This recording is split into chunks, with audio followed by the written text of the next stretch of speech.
네, 여러분 안녕하십니까? 한 주간 잘 지내셨죠? 우리가 지난주에 성막과 성전의 의미와 시대적인 변천 과정에 대해서 살펴봤는데, 오늘은 성막의 모양과 구조에 대해서 살펴보도록 하겠습니다. 자, 먼저 성막 전체적인 그림을 한번 보시죠. 이게 성막의 전체적인 그림과 구조인데, 성전과 성막은 기본적으로 한 건물이기 때문에 오늘 설명드리는 표준을 성막에 두고 제가 이렇게 설명을 해 드리도록 하겠습니다. 보시는 바와 같이 성막은 의외로 간단한 구조를 가지고 있습니다. 첫 번째가 세 부분으로 나눌 수 있는데, 첫 번째가 울타리예요. 울타리가 있는데, 이것은 기둥과 휘장으로 되어 있는데 외부에서 접근하지 못하도록 하는 역할을 합니다. 두 번째가 보시는 바와 같이 이 성막의 뜰이에요. 이 성막 뜰. 여러분 보이시죠? 번제단과 물두멍이 있습니다. 소와 양과 같은 제물을 잡고 태워 드리는 곳이 바로 이 번제단인데, 이 번제단이 그 성막 뜰 안에 있죠. 물두멍과. 셋째가 사각 형태의 성소입니다. 이 성소는 여러분 들어보셨지만 지성소와 성소로 구분되어 있는데, 이 성소 안에 많은 기구들이 있어요. 그래서 이것이 간단히 살펴본 이 성막의 구조인데, 어떤 분들은 이제 출애굽기나 이런 성경을 읽다가 성막에 대한 부분이 나오면 너무 복잡하고 어려운 얘기로 나오니까 성막 이해를 아예 포기해 버리거나 속으로 혹은 뭐 이렇게까지 알아야 되나 이런 생각을 갖기도 하십니다. 그런데 포기하면 안 됩니다. 왜냐하면 성막이 꼭 우리가 이해해야 될 것이거든요. 성막이 여러분 최초로 언급된 곳이 출애굽기인데요. 출애굽기 전체 구조를 보면 이 성막이 얼마나 중요한 것인가를 우리가 단번에 알아차릴 수가 있습니다. 여러분 출애굽기는 총 40장으로 되어 있죠. 그런데 이 출애굽기를 세 구분으로 나눌 수 있어요. 구분할 수 있어요. 첫째가 1장부터 15장까지인데, 이 부분이 출애굽의 역사가 기록되어 있어요. 여러분 아시다시피 하나님 모세를 부르시고 애굽의 10가지 재앙을 내리시고 홍해가 갈라지는 사건이 기록돼서 출애굽기 15장에 모세와 미리암의 이 찬양이 나오죠. 이게 15장까지예요. 그리고 16장서부터 24장까지가 두 번째인데, 이 홍해에서 나온 이스라엘 백성들이 시내산까지 가는 여정을 기록하고 있어요. 여기에 보면 만나와 메추라기, 반석에서 물이 터지고 결국에는 시내산에 도착하여 십계명을 받고 하나님과 언약을 맺는 시내산 언약이 이 부분에 기록되어 있어요. 그러니까 이 두 부분은 뭐냐면, 죄악 가운데서 하나님의 백성이 나오고, 그리고 하나님의 인도하심을 받고 하나님의 계명을 받는 그 상황들을 기록한 거예요. 이제 세 번째 부분이 25장부터 40장까지 15장이나 쭉 뭐가 나오냐면 성막에 대한 말씀이 나와요. 그러니까 이제 여기에 보면 성막의 크기, 그 다음에 구조, 치수 이런 것들이 나오는데, 이게 뭘 의미하느냐? 죄악에서 벗어나와서 하나님의 말씀을 받은 하나님의 백성들이, 하나님의 백성이 된 사람들이 어떻게 예배하나, 어떻게 하나님 앞에 나갈 수 있나, 어떻게 죄를 해결하고 거룩한 하나님의 백성으로 살 수 있는가를 모형으로서 보여주는 것이 바로 성막입니다. 여러분, 그러므로 성막은 하나님의 백성으로서 하나님께 나아가고자 하는 거룩한 하나님의 성도들이 알아야 될 중요한 내용이 바로 이 성막입니다. 그럴 때 우리의 믿음이 견고해질 수 있는 거죠. 자, 이제 그러면 이 중요성을 알았으니까 이제 성막의 크기를 한번 여러분 이제 우리가 살펴보겠어요. 그림에서 보는 것과 같이 성막이 이렇게 울타리가 있는데 문이 동쪽으로 나 있습니다. 근데 가로가 100규빗이면요 45m예요. 세로는 50규빗, 22.5m인데 150m, 25m 정도 되는 것이죠. 사각형 형태죠. 그런데 이것이 이제 넓이가 제가 이제 곱해보니까 1012제곱미터예요. 우리나라 평수로 따져보니까 306평 정도 나와요.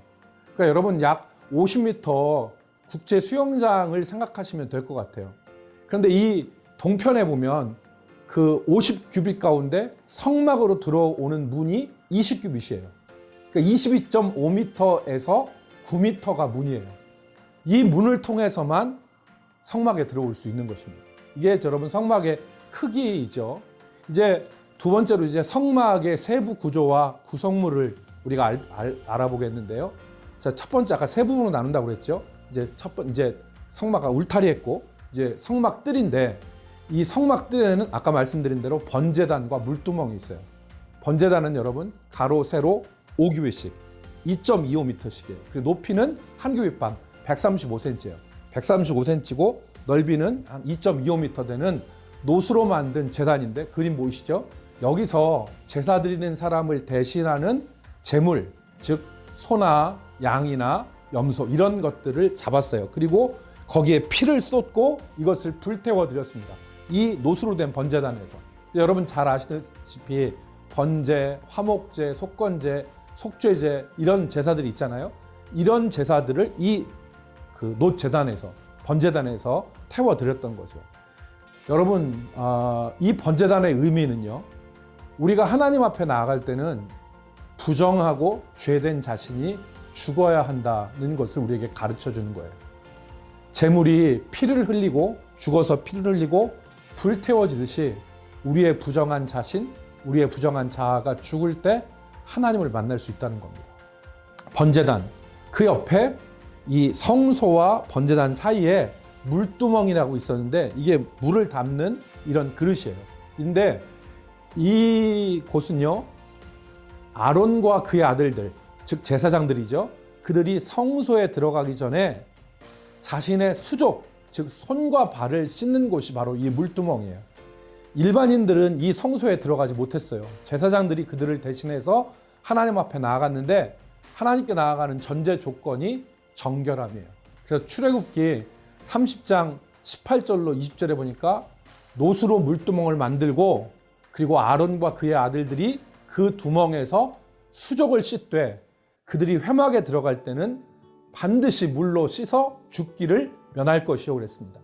하나님 앞에 들어갈 때는 정결하지 않으면 안 된다는 것이죠. 우리가 하나님을 만날 때 우리의 마음가짐이 어떠해야 되는가 그것을 가르쳐 주는 것이죠. 여러분 이제 그 울타리와 우리가 성막의 뜰을 공부했는데 이제 세 번째로 아까 세 번째가 성소였어요. 성소의 구조와 구성물을 보겠는데요. 이 성소는 한마디로 말하면 사각형의 텐트예요.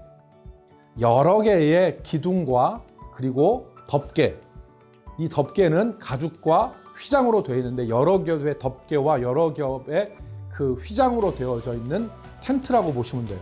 중요한 것은 이 기둥들이요. 우리가 텐트를 칠 때 이 폴대를 세우잖아요.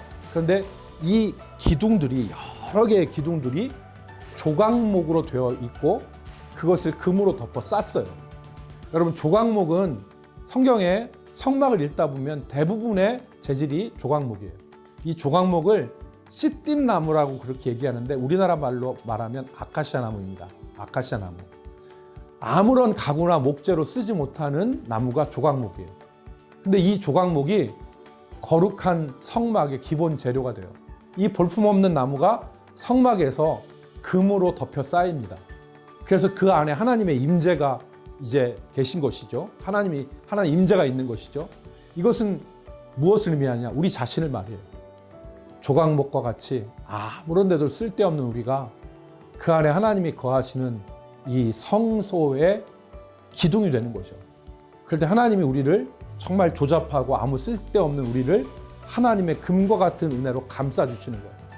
그래서 하나님이 임재하시는, 하나님이 거하시는 거룩한 사람들로 쓰임받게 하는 것이죠.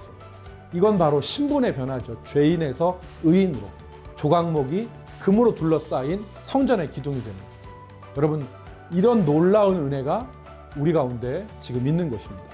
그래서 여러분 이제 텐트라는 것을 우리가 알았고 이제 지성소를 알아보겠는데요. 이 성소는 나눌 수 있어요. 지성소와 성소인데 지성소에는 여러분 언약궤와 속죄소가 있습니다. 여러분 그림에서 보실 수 있으시죠? 이 그 지성소에는 언약궤와 속죄소가 있는데 지성소라는 말은요. 여러분 한자로는 지극히 거룩한 곳, 영어로는 most holy place라고 해서 말 자체가 의미하듯이 지극히 거룩한 곳, 성막의 심장과 같은 곳이 바로 이 지성소예요. 근데 이 지성소에는 언약궤와 그 다음에 그 위에 속죄소가 있어요. 여러분 왜 언약궤냐?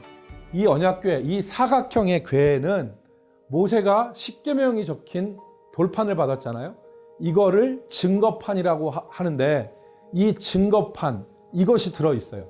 그래서 이것이 하나님의 말씀인 그 증거판이라고도 하고 이것을 언약의 돌판이죠.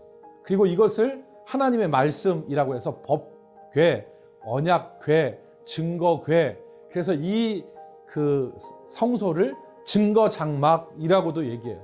신천지가 물론 나쁘게 사용하지만 그래서 증거장막이라는 것은 별거 아니에요. 하나님의 말씀이 있는 그 곳을 증거장막이라고 불렀던 거죠. 그런데 이 증거장막에 하나님이 그 위에다가 얹혔어요. 뭘 얹었냐면 속죄소를 얹으셨어요. 똑같은 크기로 해서 거기에 보면 금으로 만든 속죄소가 있는데 양 끝에 천사 둘이 서로 마주 보면서 이렇게 덮고 있는 형태. 그림에서 보이시죠? 이게 바로 속죄소예요. 이 속죄소는 하나님이 이스라엘을 만나주시고 죄를 사해 주시는 시은소죠. 그래서 그 속죄소가 이 지성소에 있는 거죠. 하나님의 임재. 근데 역대상 28장 2절에 보면 이 시은소, 이 속죄소를 언약궤 위에 있는 것을 하나님의 발판이라고 그랬어요. 이에 다윗 왕이 일어서서 이르되 나의 형제들 나의 백성들아 내 말을 들으라. 나는 여호와의 언약궤 곧 우리 하나님의 발판을, 그러니까 언약궤가 하나님의 발판이라는 거예요. 그러니까 이곳에 하나님이 보좌에 계시고 그리고 하나님의 발판이 곧 속죄소 언약궤라는 곳이죠.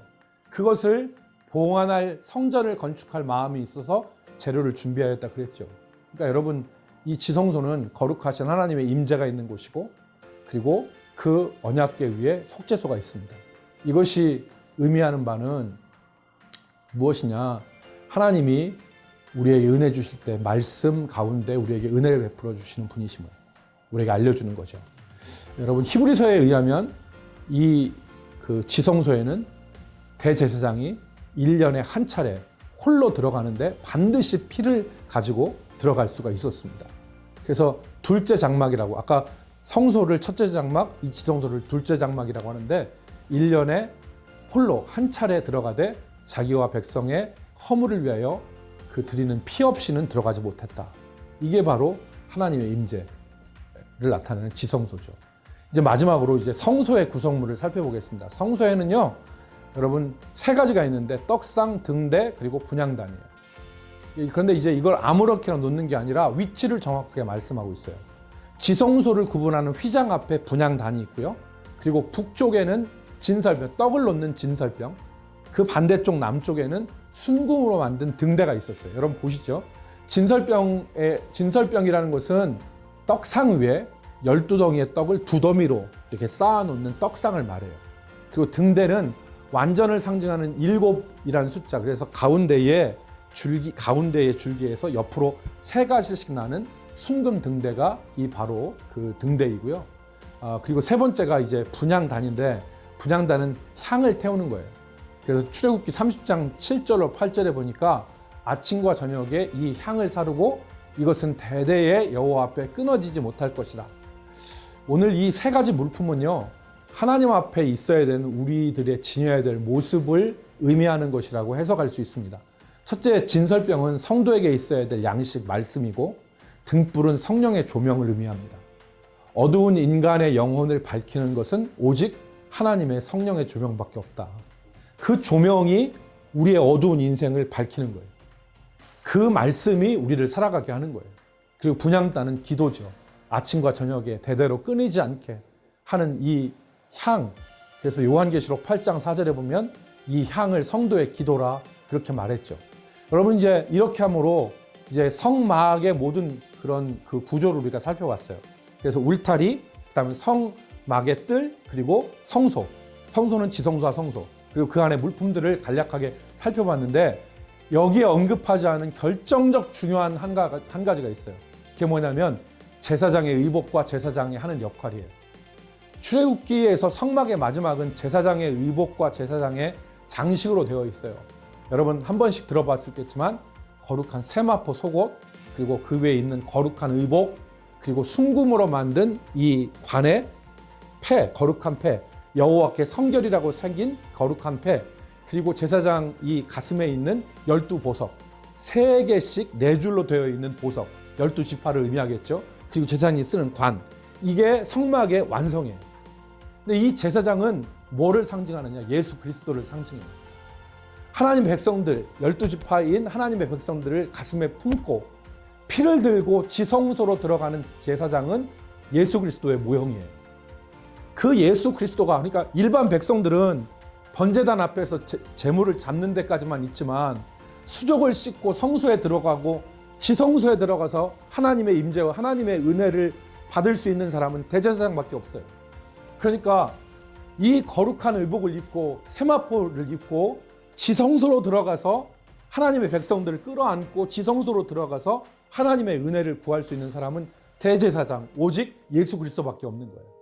그러니까 오늘 우리의 예배는 어떤 예배가 되느냐? 그를 의지하는, 대제사장이신 예수 그리스도를 의지하는, 그리고 그의 십자가와 그의 피를 의지하여 믿음으로 나가는 예배가 참된 예배고 하나님을 만날 수 있는 진짜 예배입니다. 그래서 이것을 예수님께서 요한복음 4장에서 영과 진리로 드리는 예배, 장소가 중요한 게 아니다. 그리심산도 아니고 예루살렘도 아니고 영과 진리로 드리는 예배가 진짜 예배고 하나님이 찾으시는 예배다. 여러분, 성막을 이해하셨어요? 이제 성막이 우리가 다 살펴봤는데 이 성막은 하나님께 나아가는 거죠. 하나님의 임재를 경험하고 하나님의 은혜를 구하는데 어떻게 하냐? 자신이 죽고 자신이 정결하고 그리고 우리 스스로가 아니라 오직 대제사장인 예수 그리스도를 통하여서 하나님 앞에 나갈 수 있는 그 모습을, 믿음의 진리를 밝혀주는 것이 이 성막입니다. 분량이 너무 많다고 해서 제가 오늘 너무 말을 좀 빨리 했지만 여러분 잘 이해하실 수 있으리라 믿습니다.